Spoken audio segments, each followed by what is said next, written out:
أعوذ بالله السميع العليم من الشيطان الرجيم. بسم الله الرحمن الرحيم.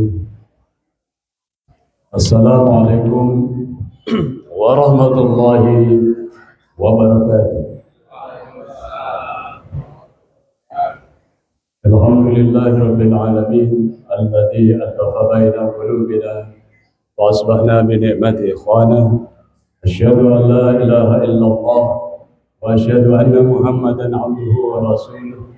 اللهم صل وسلم وبارك على سيدنا Muhammad la nabiyya ba'd.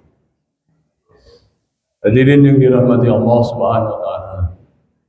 Pada malam ke-27 ini, ketika jantung-jantung kita masih digerak-gerakkan oleh Allah, darah-darah ini masih mengalir, Allah memilih kita berada di dalam masjid, salat berjamaah, salat isya, salat tarawih, itikaf pada malam ganjil ini, pada saat saudara-saudara kita ada yang sudah berkalang tanah, ada yang sudah berada di alam kubur, ada yang sedang sakit, ada yang sedang tidak diberikan kesempatan oleh Allah. Maka bersyukurlah kita. Semoga saudara-saudara kita yang wafat di bulan Ramadan ini husnul khatimah. Amin ya Allah ya Rabbal Alamin. Dan yang sakit diberikan kekuatan dan kesabaran oleh Allah Subhanahu wa taala agar diberikan kesehatan, kesembuhan, diampuni dosa-dosanya, diberikan kesabaran oleh Allah Subhanahu wa taala. Hadirin yang dirahmati Allah Subhanahu wa taala. Bulan Ramadan yang dicari-cari itu adalah bulan di mana terjadi pemahaman Al-Quran yang sebenar-benarnya. Di bulan Ramadan ini diturunkan Al-Quran dengan pemahaman yang sebenar-benarnya. Ditata oleh malaikat Jibril, mana ayat-ayat yang masuk chapter awal-awal di surat-surat awal, mana yang masuk di dalam chapter akhir-akhir di surat-surat akhir. Ada yang turunnya sebelum Makkah, maka ayat-ayat Makkiyah itu ada yang diletakkan di dalam chapter-chapter terakhir, dalam juz-juz terakhir. Ada yang turunnya di akhir-akhir di zaman Madinah. Atau ayat-ayat Madaniyah itu justru diletakkan di tempat-tempat awal atau di tengah-tengah. Maka ratifikasi ini terjadi di bulan Ramadan. Dan nampak tilas bulan Ramadan adalah untuk menemukan pemahaman ini. Syahrul Ramadan alladzi unzila fihi al-Qur'an hudan lin-nasi wa bayyinatin minal huda wal furqan. Maka tadarus Rasulullah sallallahu alaihi wasallam di bulan Ramadan ini kemudian menjadikan umat Islam memahami bagaimana duduk perkara asbabun nuzul, duduk perkara kejadian-kejadian kondisi psikologi, ekonomi dan politik dan kondisi kemasyarakatan di saat itu yang ditata kemudian slotnya, peraturannya, waktu-waktunya, kedudukannya dalam bab-bab yang berbeda dengan judul-judul babnya, judul-judul suratnya. Hadirin yang dirahmati Allah Subhanahu wa taala, maka di bulan Ramadan ini kita nampak tilas minta kepada Allah agar dikumpulkan di bulan Ramadan dan memahami itu semua.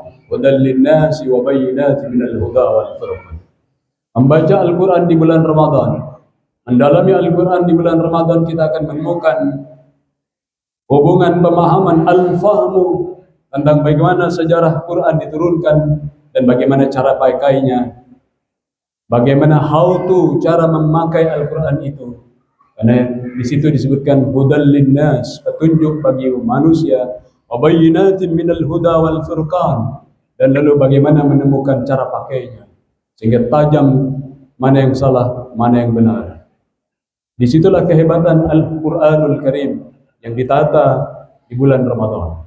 Hadirin yang dirahmati Allah Subhanahu wa taala, maka orang-orang yang mendapatkan kitabullah Al-Quranul Karim, maka ciri keimanannya di dalam bulan Ramadan, di bulan-bulan yang lainnya ketika mendalaminya, mereka melakukan haqqa tilawati. Itu cirinya. Alladzina atainahumul kitaba yatlunahu haqqa tilawati ulaika yu'minuna bih. Maka orang yang mendapatkan kitab Allah itu pasti memiliki ciri ini, karena dia beriman kepada kitab Allah haqqa tilawati. Imam Ibn Hajar Al-Hafiz mengatakan, apa yang disebut dengan haqqa tilawati? Celaka orang yang mendapatkan Al-Quran lalu tidak memenuhi syarat-syarat hak-haknya huruf. Bagaimana membunyikan Al-Quran, menggetarkannya, vibrasinya. Bagaimana menggetarkan Al-Quran, bagaimana mendengungkan Al-Quran panjang pendeknya. Celaka yang mendapatkan kitab Allah lalu tidak memenuhi hak-hak hurufnya. Lalu berikutnya beliau mengatakan, celaka yang sudah memenuhi hak-hak hurufnya, tidak melakukan tadabbur, tidak mendalaminya. Maka di dalam Al-Quran disebutkan, kalau kita tidak tadabbur, tidak tadarus, tadarus yang benar itu ada di rosahnya, bukan sekedar menambah hataman ain demi ain, tapi ada tadarus, ada di rosahnya. Maka mereka yang membaca dengan haqqa tilawati itu cirinya mentadaburinya. Sehingga di dalam chapter ke-47 surat Muhammad, di situ yang asli sebagai pengikut Muhammad sallallahu alaihi wasallam di surat Muhammad, maka pada klausul ke-24 pada ayat itu kemudian disebutkan, afala yatadabbaruna al-Qur'an am ala qulubin aqfaluha. Mengapa mereka tidak mendalami, mengelaborasi, mendetilkan, membaca tafsirnya, membaca asbabun nuzulnya, melihat dari sirah nabawiyah, melihat dari sirah sahabat, melihat dari tarikh khilafah, lalu kemudian melihat bagaimana cara pakainya di zaman ketika terjadi siklus Polybios. Apakah di zaman monarki, apakah di zaman anarki, apakah di zaman aristokrasi, apakah di zaman oligarki, apakah di zaman demokrasi, apakah di zaman ohdokrasi, atau nanti berputar lagi ke monarki. Begitulah sejarah manusia itu. Wa tilkal ayyamu nudawiluha bainan nas. Sesungguhnya sejarah itu akan diputar. Maka berputarlah dengan putaran sejarah. Jangan lari dari sejarah. Jangan quit. Jangan lari dari sejarah. Jangan lari. Jangan pergi dari permasalahan bangsa. Jangan pergi dari kondisi ketika bangsa sedang menghadapi siklus-siklusnya. Jangan kabur. Karena kita punya Al-Quran. Jangan pernah bilang kita kalah dengan lingkaran syaitan. Karena kita punya Al-Quran. Kenapa kita bicara kalah sama lingkaran syaitan? Tidak mengerti siklus Polybios. Padahal Allah mengatakan bahwa itu siklus saja. Dan kau harus hadapi itu. Ala rohal islami daerah fadru ma'al islami hathirah. Maka orbit Islam itu berputar, naik turun. Ikut berputar. Jangan quit. Jangan lari. Jangan kabur. Ketika umat sedang menghadapi permasalahan. Maka yang beriman kepada kitab Allah itu setelah membaca tajwid tahsinnya bagus, yang kedua dia berusaha mentadabburinya. Maka di dalam surat Al-Baqarah ayat 121 yang disebut dengan haqqa tilawati, celaka orang yang kemudian paham tadabbur Al-Quran tapi tidak membuat action plan. Dia tidak membuat amal. Padahal Allah kemudian menegaskan untuk membuat amal, membuat timeline, membuat personal in charge. Siapa yang akan melakukannya? Kalau tidak, Quran hanya sekedar menjadi dongengan masa dulu kala. Asatirunal awwalin. Bahkan di dalam surat Al-Furqan ayat yang kelima dikatakan Al-Quran itu seringkali juga sebagian orang yang mendustakannya hanya dijadikan sebagai pengajian formalitas pagi dan sore. Mereka hanya mendengar cerita-cerita Nabi Lut alaihissalam. Mereka cuma mendengar cerita-cerita Nabi Ibrahim alaihissalam. Mereka hanya mendengar cerita-cerita Musa alaihissalam. Tapi tidak merenungkan bagaimana kalau sekarang terjadi kejadian matriks permasalahan Nabi yang mana yang akan kita pakai. Dari 124.000 Nabi itu rekamannya, pengalamannya ada di dalam kitab Allah. Tapi sebagian orang membacanya dengan pembacaan tamanni, berangan-angan dan tidak melakukan tadabbur. Sehingga kata baginda Rasulullah sallallahu alaihi wasallam, nanti di akhir masa ini akan sebuah masa datang di mana Al-Qur'an itu bacaannya bagus, tapi pada saat itu tinggal suaranya saja. Hadirin yang dirahmati Allah Subhanahu wa taala, maka siapa yang menyelamatkan diri dengan Al-Qur'an, maka akan dia diselamatkan. Innal ladzina qalu rabbuna Allah thumma istaqamu tatanazzalu 'alaihimul malaikah alla takhafu wa la tahzanu. Sesungguhnya ketika mereka orang-orang yang mengkaji kitab Allah lalu faham tentang rububiyatullah, bagaimana mendudukkan Allah sebagai Rabb, maka terjemahan bahasa Indonesia itu seringkali tidak memadai untuk kemudian memahami kitab Allah. Dan kita usulkan kepada Kementerian Agama dan Majelis Ulama Indonesia supaya dilakukan ratifikasi kembali. Karena ilah juga terjemahannya Tuhan, Rabb juga terjemahannya Tuhan. Maka kenapa kemudian sahabat-sahabat Rasulullah sallallahu alaihi wasallam, anak-anak pembantu rumah tangga, budak-budak, kalau sudah mendapatkan Al-Qur'an, dia bisa berpidato di depan Darun Nadwah, anak kecil, saudara-saudara, seperti Ibnu Mas'ud radhiyallahu anhu. Beliau kemudian berbicara di depan Darun Nadwah, di depan pemimpin-pemimpin kabilah Quraisy, karena dibimbing digembleng Al-Qur'an. Karena Al-Qur'an itu 50.000 diksi di situ. Ahli linguistik mengatakan, sedangkan Perancis dan bahasa Inggris itu hanya 30 sampai 38.000 diksinya. Bahasa Indonesia di bawah itu. Maka kemudian ketika ingin kita mendapatkan Al-Qur'an dan memahaminya, lakukan tadabbur agar kita memenuhi pemahamannya dan nanti memahami rububiyatullah. Barang siapa yang mengatakan Allah sebagai Rabb-nya dan faham sebagai rububiyatullah, dalam rububiyatullah, innal ladzina qalu rabbunallah, karena dia faham dengan Al-Qur'an, memahami rabbunallah, tsumma istaqamu,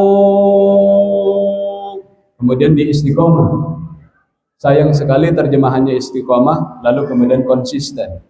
Kalau begitu, kalau ada orang konsisten korupsi seperti World Bank dan Transparansi Internasional mengatakan negara ini adalah state capture corruption, berarti istiqomah itu artinya konsisten korupsi. Dari pemimpinnya, level atas, level menengah, level bawah, level rakyat pun korupsi. Ada yang mabuk dengan tenang-tenang, saudara-saudara. Kalau begitu, istiqomah itu konsisten mabuk dan tenang-tenang. Apa yang disebut dengan istiqomah? Istiqomah itu berasal dari kata koma, ditambah alif, ditambah shin, ditambah ta. Koma itu berdiri, maka istiqomah itu artinya berusaha berdiri. Siapakah yang berusaha berdiri? Orang yang sedang jatuh. Siapakah yang jatuh? Orang yang tergelincir dosa, saudara-saudara. Siapa yang cepat move on, cepat berdiri, itu namanya istiqomah. Termasuk yang sedang berbicara ini bisa terancam dengan dosa-dosa dan tergelincir dosa. Maka istiqomah itu adalah how fast we are. Seberapa cepat kita ini kemudian untuk bangkit, itu namanya istiqomah. Begitu dosa, astagfirullah. Begitu salah, ampun Allah. Itu namanya istiqomah. Cepat bangkit. Jadi syaratnya kalau memahami Al-Qur'an dan mengerti tadabburnya, chapter-chapter yang ada difahami, nanti akan memiliki kekuatan itu.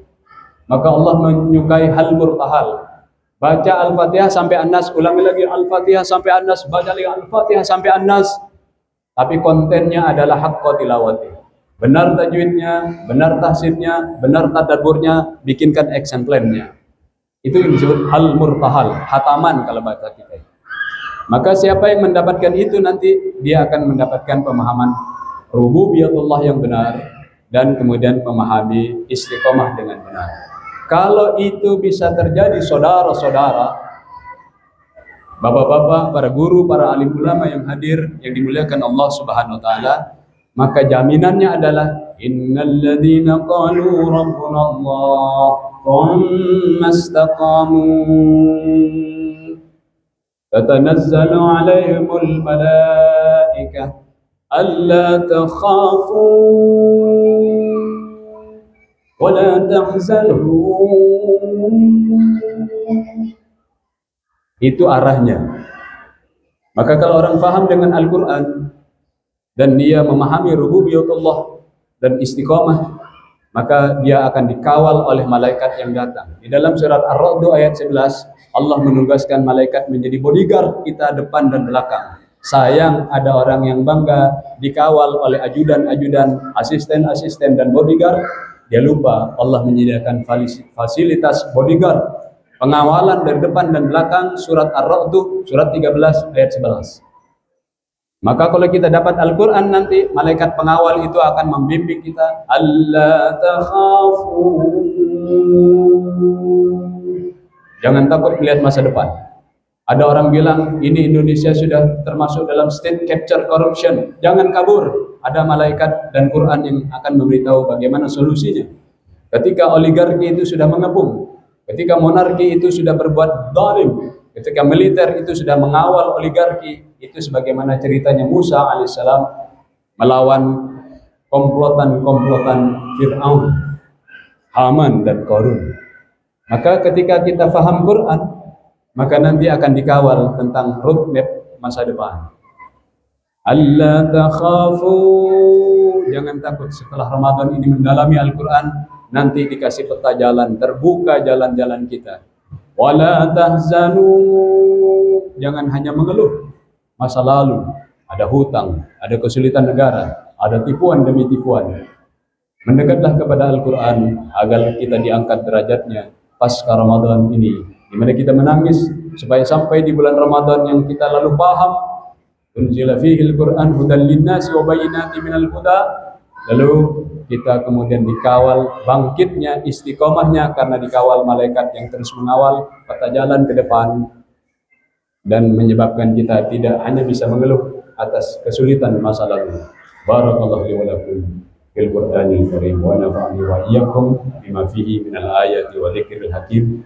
Saudara-saudara hadirin yang dirahmati Allah Subhanahu wa taala, lebih kurangnya mohon maaf.